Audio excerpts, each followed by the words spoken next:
Muy buenas tardes a todos.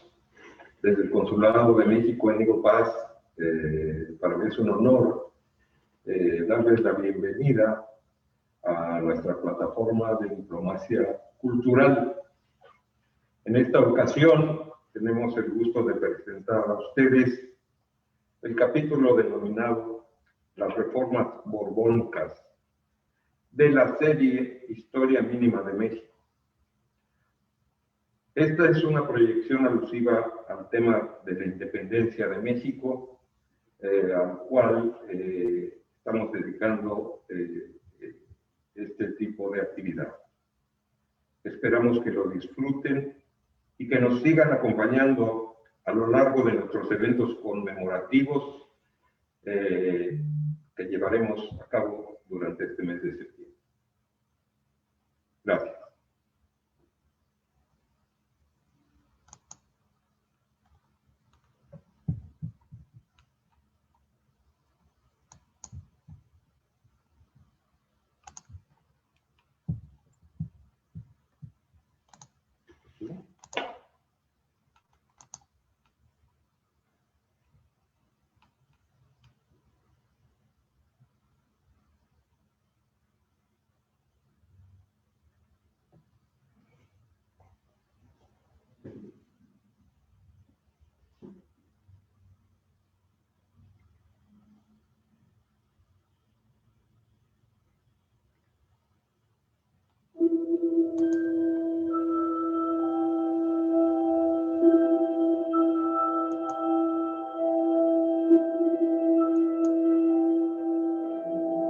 En la segunda mitad del siglo XVIII, los reyes españoles de la Casa de Borbón, Carlos III y Carlos IV, sumidos en una terrible bancarrota económica, emprendieron una serie de reformas profundas para asegurar el control de sus colonias en América, conocidas como las Reformas Borbónicas. La aplicación de estas medidas significó para la Nueva España desmedidos impuestos y préstamos forzosos y un aumento del descontento que dio paso a los primeros levantamientos a favor de la independencia de México.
Hacia el año de 1750, el país que hoy llamamos México recibía el nombre de Nueva España y era la colonia más importante que la corona española tenía en el vasto continente americano.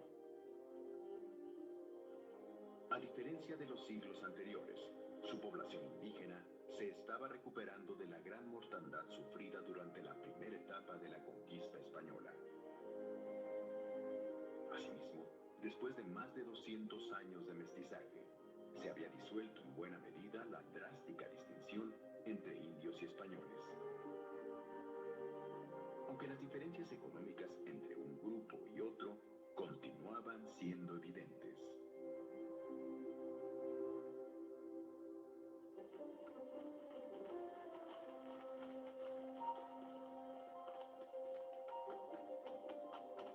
Aunque viajar por su inmenso territorio no era imposible, las distancias enormes y los peligrosos y malos caminos hacían que el transporte de mercancías a gran escala fuera un riesgo. Solamente la plata y algunos productos de importación que llegaban desde Europa y otros lugares al puerto de Veracruz ofrecían a sus mercaderes la suficiente ganancia como para realizar viajes distantes. En general, la Nueva España era un conjunto de regiones en la cual cada una producía lo que necesitaba, y el comercio se daba casi exclusivamente entre los pueblos más cercanos. La mayor autoridad civil de la colonia era el virrey, en el cual depositaba el monarca español las más importantes tareas como administrar, vigilar, cobrar impuestos y encabezar las operaciones militares. El virrey delegaba su poder en los llamados alcaldes mayores, que fungían como sus representantes en las distintas regiones. Dado que los alcaldes mayores y otros funcionarios no recibían un sueldo, se les permitía valerse de sus cargos para hacer negocios personales de todo tipo. Por ejemplo, compraban mercancías locales a muy bajo costo y luego las vendían en otras localidades a un costo muy alto. Sus negocios así eran tan buenos que dichos cargos se ponían en venta al mejor postor. Aunque los funcionarios virreinales estaban obligados a garantizar que el rey de España obtuviese íntegros los impuestos, rentas y otros tributos de la Nueva España, en la práctica, buena parte de estos recursos se repartían entre el propio virrey y sus funcionarios. El rey de España estaba tan lejos que no tenía ninguna posibilidad de ejercer un control efectivo sobre la más rica de sus posesiones de ultramar. Sería hasta la segunda mitad del siglo XVIII cuando el nuevo rey de España, Carlos III, de la dinastía de los Borbones, se empleó a fondo en la corrección de los vicios que existían en sus colonias del Nuevo Mundo.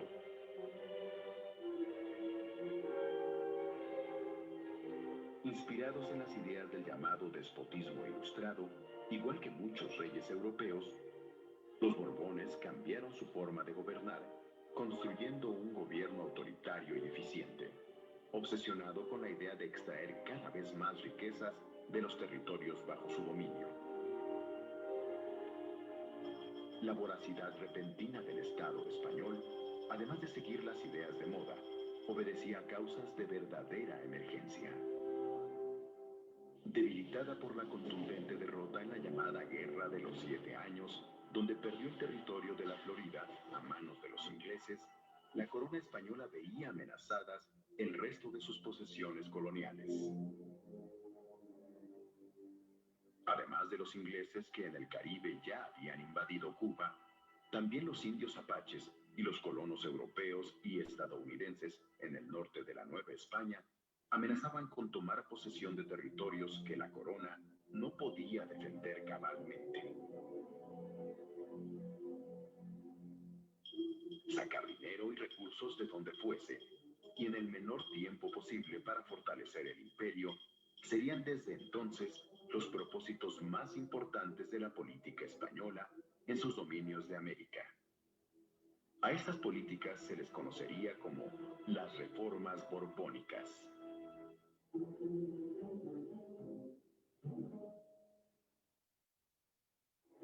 La solución al problema de los recursos fue pragmática. Había que sacarlos de donde siempre habían salido, principalmente de las arcas novohispanas. De esta forma, para realizar un diagnóstico confiable sobre las medidas que deberían tomarse, el rey Carlos III necesitaba un hombre determinado, inteligente y, sobre todo, de una lealtad indestructible.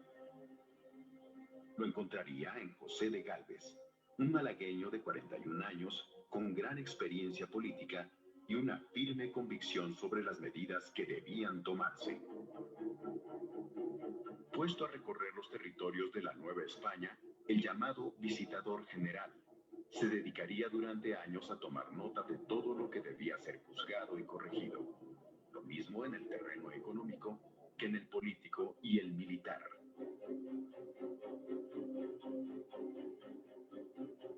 El visitador José de Gálvez encarnaría así la mano dura de las reformas borbónicas en todo el territorio colonial, tal como si fueran los ojos y el criterio mismo de su rey, Carlos III. De la mano de José de Gálvez, las reformas borbónicas llevarían a la práctica algunas medidas importantes. Por ejemplo, el cobro de más impuestos a un número mayor de personas, el nombramiento de funcionarios leales al rey que no le defraudaran a la hora de cobrar y enviar los recursos. Y finalmente, el monopolio por medio de los llamados estancos reales, de la explotación de ciertos productos muy apreciados en la Nueva España, tales como la pólvora, el tabaco, los naipes y el pulque.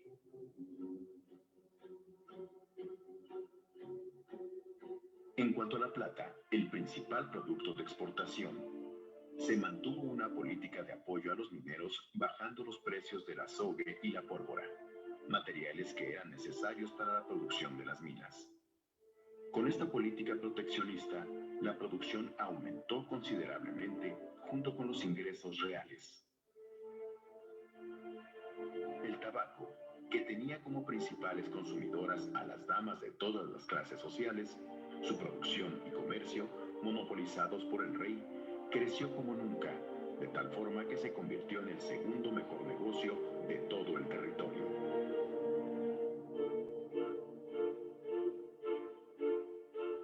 Asimismo, dispondrían con audacia la legalización del aguardiente y ordenarían su venta a través del estanco real. Dado que la fabricación de aguardiente había sido considerada ilegal, sin que esto impidiera que muchos lo produjeran y consumieran, el monopolio de este licor por la monarquía aseguró una nueva y muy atractiva fuente de ingresos.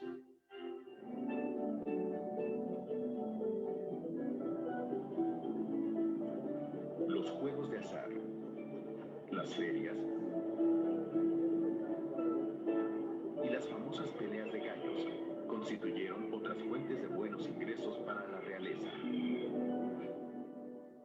En una apertura inusitada de los puertos y fronteras, en lo que se llamó el comercio neutral, también se permitió que la Nueva España pudiera hacer negocios con algunos países que no estaban en guerra con la corona, dando como resultado el florecimiento de nuevos negocios.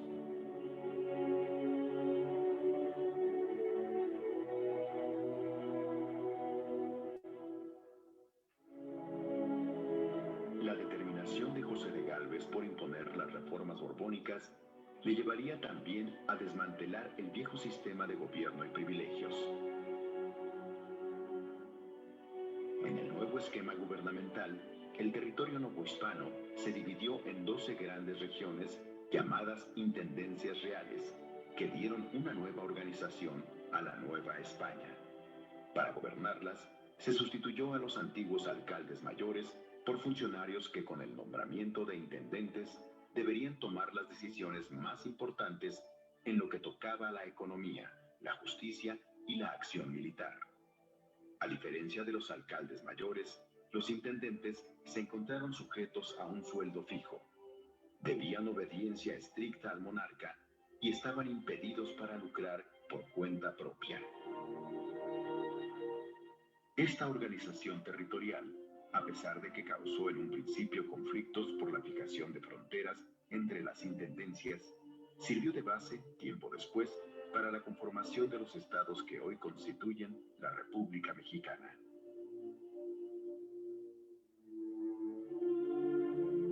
Sin embargo, había un tema central en el cual el rey Carlos III y sus reformas borbónicas se habían abstenido de tocar. Se trataba de la religión y del enorme poder de la Iglesia en la Nueva España. En 1767, un decreto real ordenó la expulsión de la Orden de los Jesuitas de la Nueva España y de todas sus colonias en América. Los jesuitas, cuya labor había sido clave en la colonización de las áridas y peligrosas tierras del norte, habrían de abandonar en menos de un año el país que habían forjado por más de 2 siglos. Su gran influencia como educadores revolucionarios, su negativa a obedecer al rey de España antes que al Papa, y su desdén por las políticas oficiales, terminarían enfrentándolos al monarca. En el reducido núcleo de habitantes novohispanos, que gozaba de cierta educación, la expulsión de los jesuitas, que en buena medida habían sido sus maestros, causó un gran malestar contra las autoridades españolas. Asimismo, las nuevas disposiciones que permitían al Estado castigar a los sacerdotes que violaban la ley civil provocaron indignación entre la gente humilde, quienes veían en los custodios de la Iglesia a seres semidivinos, no solamente por su intervención en cuestiones religiosas, sino porque afectaba a los intereses del virrey y sus funcionarios, y también porque la bonanza económica solo beneficiaba al rey. Las reformas borbónicas encontraron desde el principio grandes resistencias. Estas resistencias forzaron un cambio en la política del nuevo rey Carlos IV. La nueva forma de gobernar de la corona española se vio reflejada claramente en la reducción del poder de los intendentes o gobernadores locales, los cuales, a la muerte de José de Gálvez, debieron supeditarse al virrey de la Nueva España en turno, conocido como el segundo Revillagigedo.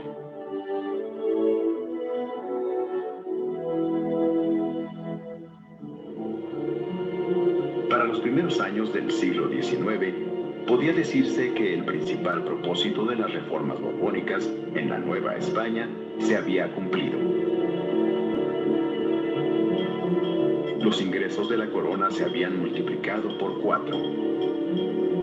Y los novohispanos pagaban al rey un 70% más de impuestos que los contribuyentes de España. A pesar de ello, las guerras europeas en que seguía envuelta la monarquía, y especialmente los gastos militares que implicaba la defensa de sus fronteras en las colonias americanas, hacían insuficiente cualquier cantidad de dinero. El nuevo rey Carlos IV y sus ministros cayeron entonces en franca desesperación y se vieron obligados a adoptar medidas extremas como pedir préstamos y donativos a los hombres e instituciones más ricas del imperio. Así, en la Nueva España, los poderosos consulados de comerciantes y empresarios de México, Veracruz y Guadalajara, así como el Tribunal de Minería, sirvieron al rey Carlos IV para recaudar grandes cantidades en el tiempo más corto posible. Sin embargo, la urgencia del monarca no conocía límites. El rey se apropió también de los recursos de los pueblos y villas más humildes, de los bienes de las comunidades indígenas y del dinero que los funcionarios civiles y militares guardaban para sus viudas en los llamados Montepíos. En 1804, el rey ordenaría la aplicación de una medida extrema que terminaría de empobrecer e indignar a los ciudadanos novohispanos. Mediante un decreto real, obligó entonces a la Iglesia a entregarle los recursos que tenía guardados en un fondo especial, compuesto por los pagos que muchos ricos y pobres le daban para que efectuara misas para la salvación de sus almas. Este ahorro, llamado de capellanías y obras pías, era normalmente usado por la Iglesia para financiar la actividad económica de muchas haciendas ganaderas, agrícolas y mineras. Combinado con una terrible época de sequías, hambre y gran mortandad indígena, el préstamo forzoso que el rey sacó de la Iglesia dejó a la Nueva España en una situación gravísima, propicia ya para el levantamiento armado.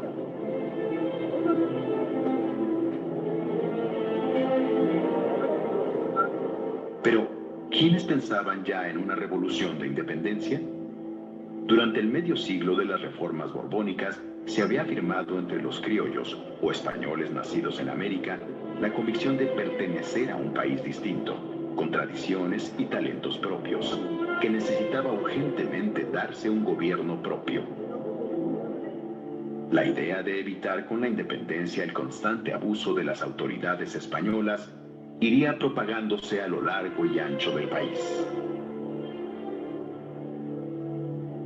Irónicamente, el espíritu que animaba las reformas borbónicas, exaltación de la razón, del conocimiento y del antidogmatismo, contribuiría a la creación de un ambiente propicio para las ideas revolucionarias.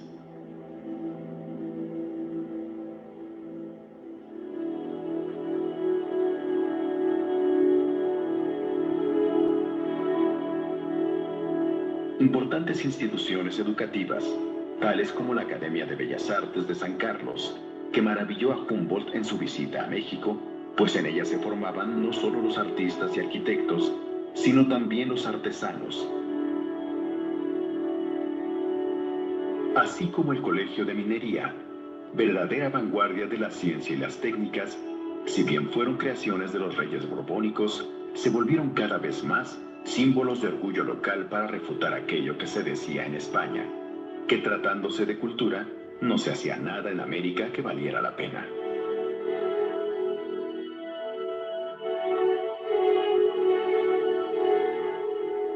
Aunque fuese un grupo reducido, los mestizos y criollos educados se dedicaron a leer libros de contrabando que contenían las ideas libertarias de las revoluciones francesa y norteamericana. Ante la preocupación creciente del Estado español, las palabras libertad, progreso y nación comenzaron a circular por todas partes. Muy pronto, los debates sobre la necesidad de mayores libertades y de independencia para los novohispanos se hicieron comunes. Pero no era solamente esa parte educada de la población la que estaba consiguiendo una identidad cultural propia. Especialmente en el norte, la formación de las llamadas milicias provinciales, destinadas a defender las fronteras del imperio y compuestas por hombres comunes de esos lugares, fortalecieron la convicción de que era posible valerse por cuenta propia sin la arrogante autoridad española. Aunque ese sentimiento de identidad tenía un tinte local, más que nacional, la sensación de ser algo más que simples vasallos del rey de España echaría raíces por doquier. Si bien las reformas borbónicas significaron un auge en la economía mexicana que no se volvería a lograr hasta aproximadamente 100 años después, durante el Porfiriato, el tremendo despojo de recursos que llevó a cabo la corona española significó también el principio de la ruina de la economía nacional durante el México independiente.